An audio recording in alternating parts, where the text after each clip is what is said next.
नमस्कार. तुम्हा सगळ्यांचं स्वागत आहे केकिटेक्ट बेक स्टुडिओ बाय सवितामध्ये. आज आपण बनवत आहे मँगो मिल्क केक. त्याला मँगो ट्रेसलेज केक असेही म्हणतात. तर साहित्य पाहूया आपण. मी इथे व्हॅनिला प्रीमिक्स, मावा प्रीमिक्स आणि हे मिक्स करण्यासाठी दूध, पाणी आणि तेल यांचा वापर करते आहे. तर इथे मी हा व्हॅनिला प्रीमिक्स घेतला, त्यात मावा प्रीमिक्स थोडासा ॲड केला आणि याला मिक्स करून घेते आहे मी. त्यानंतर यामध्ये आपण दूध ॲड करूया कन्सिस्टन्सीप्रमाणे. तर दूधच्या जागी तुम्ही पाणीही वापरू शकता. तर हे मिल्क केक आहे त्यामुळं मी इथे दुधाचा वापर करते आहे. दुधासोबत तुम्ही थोडंसं पाणी ॲड करू शकता, म्हणजे अर्धं दूध आणि अर्धं पाणीही तुम्ही यूज करू शकता. आता हे बॅटर व्यवस्थित मिक्स करून घ्या. याच्यामध्ये गुठळ्या नाही राहिल्या पाहिजे. त्यानंतर यात मी तेल ॲड करते आहे.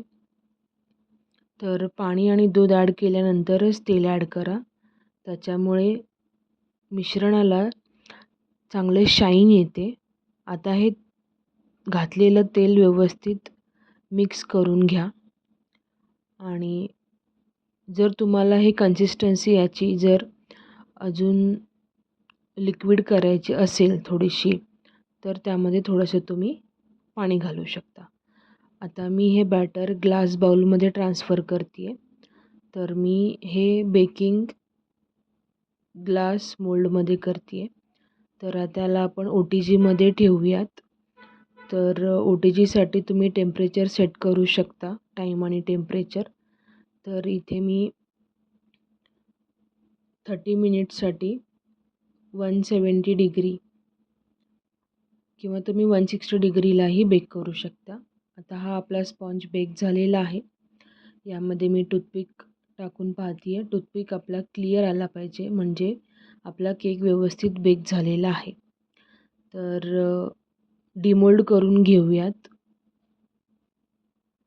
आणि इथे मी या स्पॉन्जचे 2 लेयर कट करून घेणार आहे. हा पहिला लेयर आणि हा दुसरा लेयर.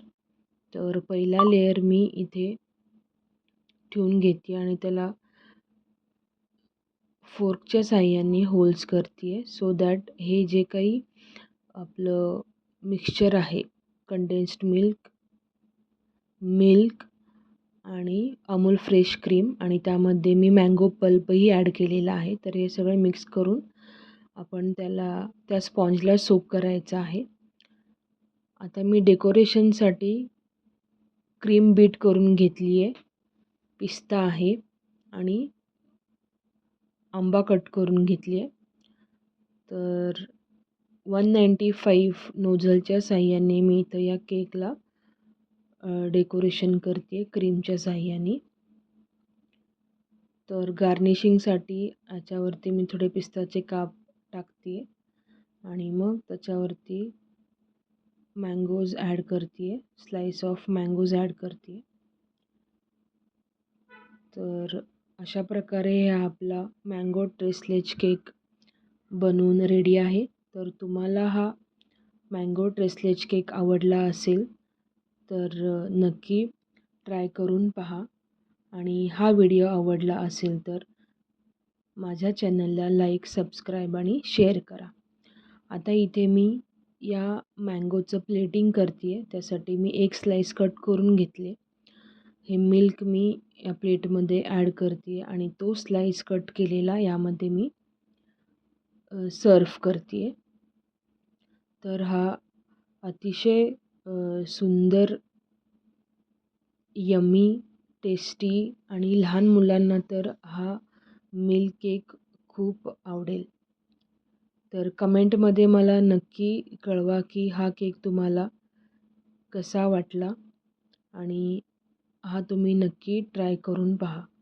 व्हिडिओ आवडले असल्यास नक्की माझ्या चॅनलला सबस्क्राईब करा. धन्यवाद. पुन्हा भेटूया.